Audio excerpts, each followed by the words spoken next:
ये है talks news network और आप देख रहे हैं पॉलिटॉक्स, राजनीति का कच्चा चिट्ठा। मोदी सरकार में केंद्रीय मंत्री रहे रामविलास पासवान का गुरुवार शाम को 74 वर्ष की आयु में निधन हो गया।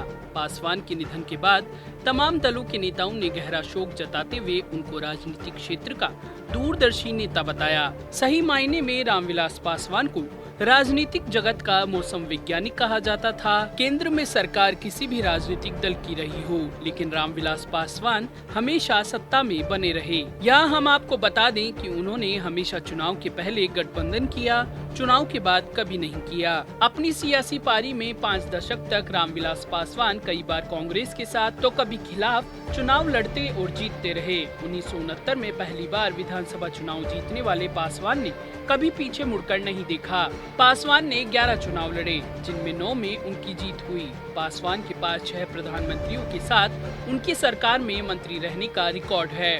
पासवान ने 1977 के लोकसभा चुनाव में हाजीपुर सीट से जनता दल की टिकट पर चुनाव लड़ते हुए 4 लाख से ज्यादा वोटों से जीत का वर्ल्ड रिकॉर्ड बनाया था। इसके बाद 2014 तक उन्होंने 8 बार लोकसभा चुनावों में जीत हासिल की। वर्तमान में रामविलास पासवान राज्यसभा के सदस्य तथा नरेंद्र मोदी सरकार में उपभोक्ता मामलों तथा खाद्य एवं नागरिक आपूर्ति मंत्री थे।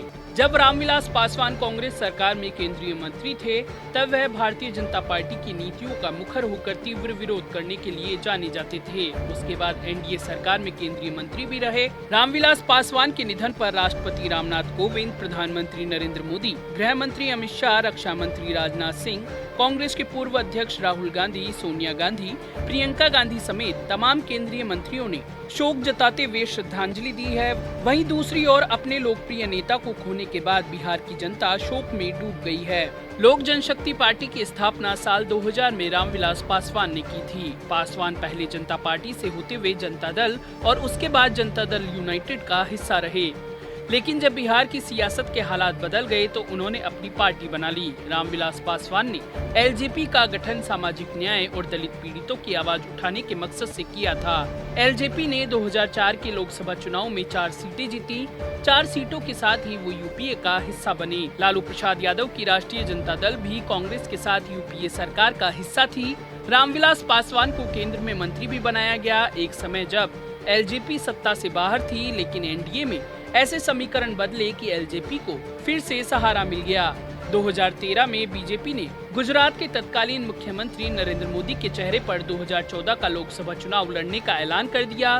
नीतीश कुमार को नरेंद्र मोदी की उम्मीदवारी रास नहीं आई और उन्होंने भारतीय जनता पार्टी से गठबंधन तोड़ दिया। हालांकि बिहार में वो अपनी सरकार बचाने में सफल रहे, लेकिन पासवान ने इस मौके का पूरा फायदा उठाया। 2014 में लोकसभा का चुनाव भारतीय जनता पार्टी और लोक जनशक्ति पार्टी ने एक साथ मिलकर लड़ा था। एलजेपी ने बिहार में 7 सीटों पर चुनाव लड़ा, जिनमें से 6 सीट पर विजयी रही। नरेंद्र मोदी की लहर में एलजेपी भी खूब आबाद हुई। पासवान के बेटे चिराग पासवान भी जमुई लोकसभा सीट से पहली बार चुनाव लड़े और जीते। दूसरी ओर रामविलास पासवान को केंद्र में मंत्री बनाया गया। 2015 के बिहार विधानसभा चुनाव का मौका आया तो नीतीश कुमार, लालू यादव और कांग्रेस ने हाथ मिला लिया। इस महागठबंधन की ऐसी लहर चली कि बीजेपी समेत तमाम दूसरे विरोधी दल हवा हो गए। एलजेपी केवल 2 सीटें जीत पाई, लेकिन केंद्र में भाजपा सरकार के साथ एलजेपी बनी रही। ऐसे ही 2019 के लोकसभा चुनाव में भाजपा और लोक जनशक्ति पार्टी ने साथ मिलकर चुनाव लड़ा, लेकिन रामविलास पासवान राज्यसभा के रास्ते संसद पहुंचे। उसके बाद दूसरी बार मोदी सरकार में पासवान को केंद्रीय मंत्री बनाया गया। रामविलास पासवान, लालू प्रसाद यादव, शरद यादव और नीतीश कुमार ने राजनीतिक पारी का आगाज लगभग एक साथ ही किया था। रामविलास पासवान ने अपनी राजनीति को बिहार से ज्यादा केंद्र में अधिक सक्रिय बनाए रखा। पॉलिटॉक्स ब्यूरो, बिहार। ये है टॉक्स न्यूज नेटवर्क और आप देख रहे हैं पॉलिटॉक्स, राजनीति का कच्चा चिट्ठा।